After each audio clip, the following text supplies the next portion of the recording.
Welcome back to my channel. I'm James. Today we're gonna deep dive into Mickey Spillanes' I, the Jury. And this is the brand new 4K Ultra HD, Blu Ray, and 3D Blu Ray release from Classic Flix. And big shout out to Classic Flix for sending this to me roughly about 2.5 to 3 weeks early before the release date. They sent this to me for review. So I did all my exclusive testing and dived into this, and I'm going to share all of that as we're going through this video here today.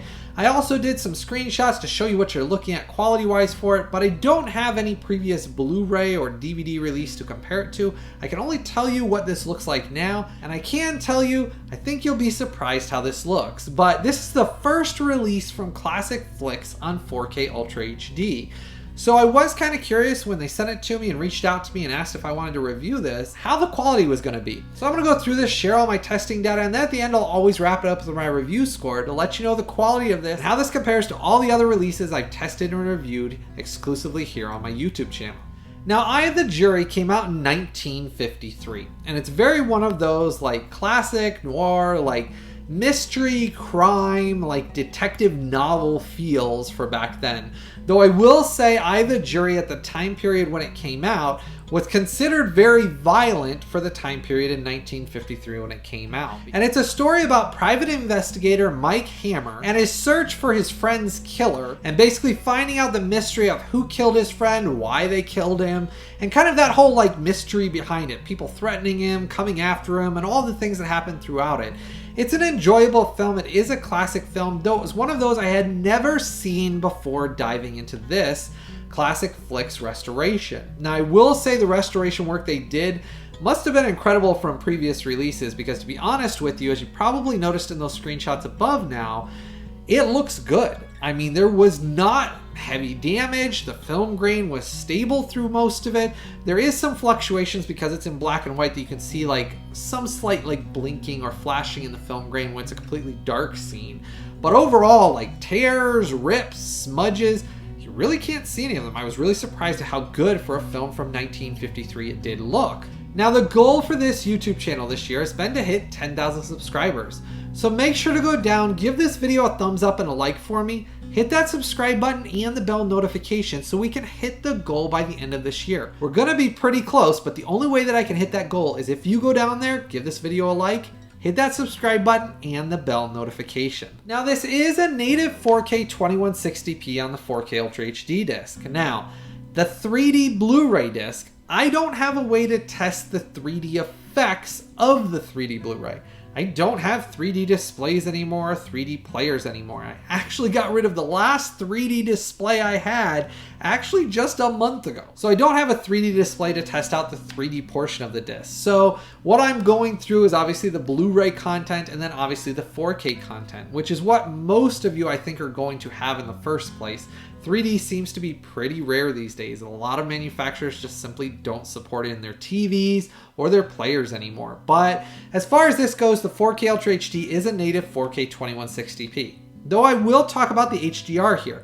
There is no HDR present on it. There's no Dolby Vision, HDR10, standard HDR. It wasn't present on it at all. If it was intended to be on there, it's not present on the disc because no matter what player I put it in or what TV I put it in, it never displayed any HDR as present on it, especially when I checked the disc. So I don't know if that's something that was intended or wasn't, but it's SDR, so it's a native 4K with SDR. So there is no HDR content on it. But I will say the native 4K does look quite a bit better than the Blu-ray. The Blu-ray looked good on here, and it basically is the same scan and restoration they did, just obviously dumbed down to the Blu-ray. I would just say though, as far as it goes, obviously the native 4K with a black and white film lends so much better with obviously the details on their faces and the details you can see in like their clothing. There's an opening scene at the beginning, towards the beginning of the film, when Mike Hammer's character is running up the stairs and you can see like dust coming off of the carpet that's on the stairs. And you could see that very easily on the native 4K, but you couldn't see it as well on the Blu-ray. So that is kind of where you notice that difference between the native 4K versus a 1080p. There's much more detail present in that native 4K, and that's why I did enjoy the native 4K presentation that's on this. Now, it does have English DTS HD Master Audio 2.0 stereo on this, and it sounded good, though I would say As far as audio mixes go of older films that I've listened to, there was fluctuations throughout it. It would go up, it would go down. You'd have some times where you could hear them talking and then you'd have to basically turn it way down because it'd get really loud, then all of a sudden way up. So the audio mix, and it probably has to do with the age of the film, but the audio mix on it, it was fine. I'm just not going to say it was outstanding or amazing. It wasn't the best I've ever heard for a lot of these older films. So it did have those fluctuations throughout. Now you also do get a Dolby digital stereo mix on this as well. And same instances. I didn't notice anything being one up on either of the audio mixes on it. I had the same instances of those fluctuations. Now you do get English subtitles on this, so if you need English subtitles, they are present on this release as well. Now if after you get done watching my review and hearing my review score, you decide you want to buy or pick up this release, I've put the Amazon direct link right below in the description section and as a pinned comment in the comment section below. When you click on those links, it takes you straight out to Amazon, and I've made it nice and easy for you. Those never cost you even a penny extra. It's always on sale for the same prices everywhere, but those links do help to support the creation of these videos and help to support my YouTube channel. So make sure if after watching this video you decide you want to buy this release or add it to your collection, make sure to click through one of those links I've posted down below. Now, showing you what you get in this, I will touch on something that's kind of irking my pet peeve side of me. I do wish this was in a regular 4K case. It irks me just slightly because it's not. Now, I understand it's similar to like the Criterion Collection releases, but my issue is there's not really anywhere on here that states or spells out that it's a 4K release in big, bold, like insignias or logos. So again, that's where it kind of just irked me just a little bit. I get maybe what they're doing is kind of to try to go maybe more the Criterion case release size, but I would have loved it to have a 4K like logo where it said 4K Ultra HD, something like that to kind of just make it stand out more. So that way it kind of just doesn't look like a clear case on its own with no logos really. I mean, on the front here, I do like the artwork on it. Side here it talks about it, and this is where it says it in tiny little print 4K Ultra HD, but it's a slightly different 4K logo than what's on normally releases.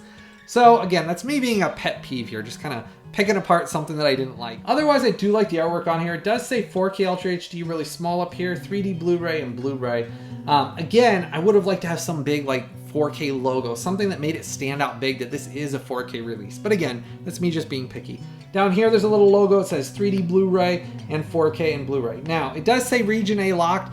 I did exclusively test it. The 4K Ultra HD disc is region free in here, but the Blu-ray and 3D Blu-ray, that is Region A locked. So unless you live in Region A territory, you need a region-free player, which I've reviewed tons of them here on this YouTube channel. I've talked about them and how to get set up for region-free if you live outside of Region A territory. I've done videos on that, so you can check those out here on this YouTube channel as well if you need more information on that. Now, when you get inside here, I do like how it has an artwork on the inside of the cover art. I do like that. It does have your 3D special limited edition Blu-ray back here, and then your 4K Ultra HD disc.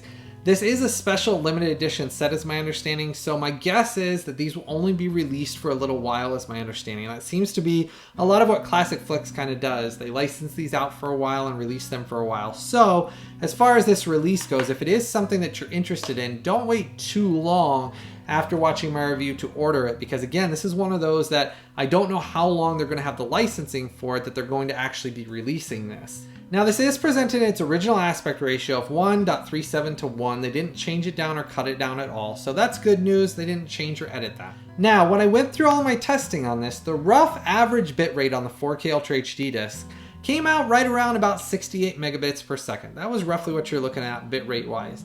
And that's a decent average bitrate. I'm not going to say it's the best I've ever seen, but for a black and white film, it held up well, other than the fluctuations in the film grain. And like I said, there is some slight little instances of little speckles, but not much of anything. It does look good, though I will say, based on that I don't know what the original source material originally looked like, there is some instances where it does get a soft image, and I noticed that that's when the bitrate dropped down, which is what kept that bitrate down at that lower end.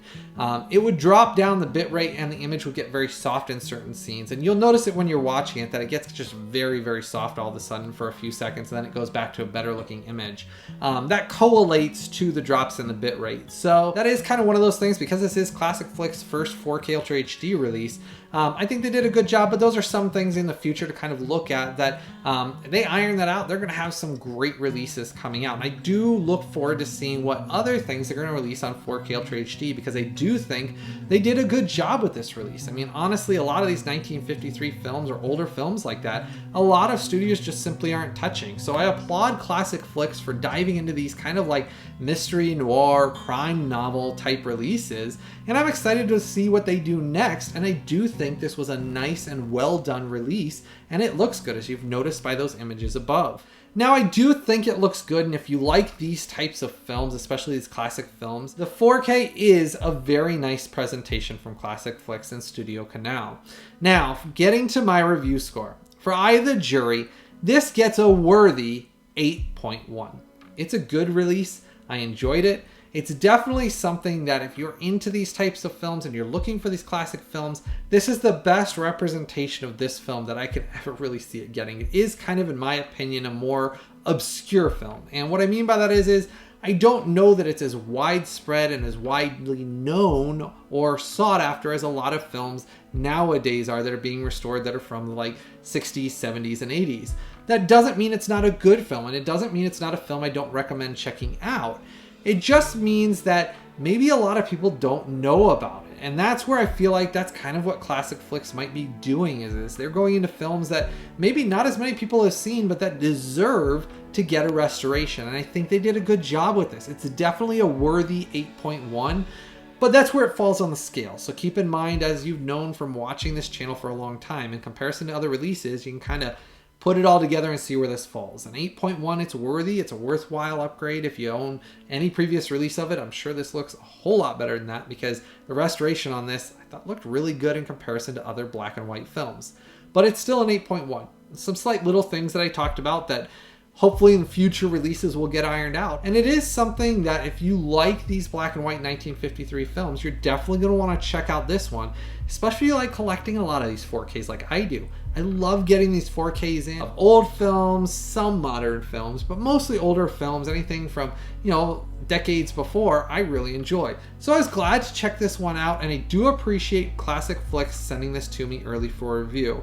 As always, I really appreciate when they send these things for review, but as most of you know, it never affects my review score. I'm always going to be upfront and honest with you about all of my testing, and this was a good start. I think this was a good 4K release, though, like I said, the few little things about the case and the logos, I would love to see that show up in the next release that they do, but let me know your thoughts on this. If you're excited about this release, if you're excited to buy this release, make sure to start that conversation down below. I always love to hear from all of you. Let me know if you've heard about this, or if you've ever watched this film before, and what your thoughts are about the film itself when you originally saw it. If you decide you want to buy or pick up this and add this to your collection now, make sure to use that Amazon link I posted down in the description section, or as a pinned comment in the comment section below. That always takes you straight out to Amazon at no extra cost to you, but that does help support this YouTube channel just a little bit, and that makes a big difference to the creation of these videos. Also, if you enjoy all the hard work and time I put into every single one of these review videos I create,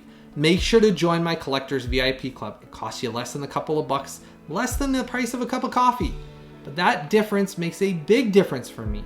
And it makes a big difference to the creation of these videos. All of my VIP Club members make a big difference to me being able to constantly spend all the time testing all these discs and creating all these videos for you all to exclusively watch here on my YouTube channel. Every little dollar truly does make a difference.